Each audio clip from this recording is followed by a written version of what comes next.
Pemirsa, Universitas Sriwijaya memungkinkan masuknya MBG dalam lingkungan kampus. Namun hal tersebut menurut Rektor Universitas Sriwijaya masih harus dilihat dari kesesuaian dan kemampuan dari perguruan tinggi.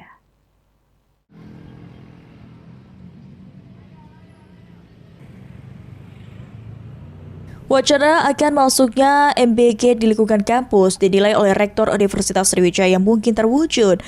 Namun hal tersebut menurut Profesor Taufik Marwah masih harus dilihat dari kesesuaian dan kemampuan perguruan tinggi. Profesor Taufik Marwah menilai kampus yang memiliki program studi berkaitan dengan gizi dan kesehatan tentu lebih relevan dan sesuai untuk mendukung program tersebut. Akan tetapi Taufik menegaskan sejauh ini belum ada keputusan pasti terkait pembangunan dapur MBG di Unsri. Namun pihak kampus akan mempertimbangkan berbagai aspek apabila program tersebut nantinya dibutuhkan.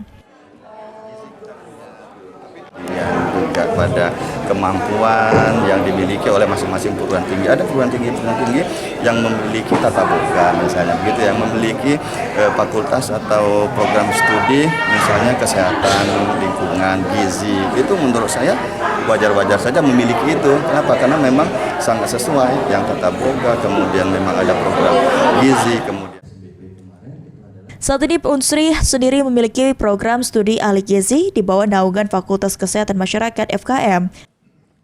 Tim Liputan PAL TV.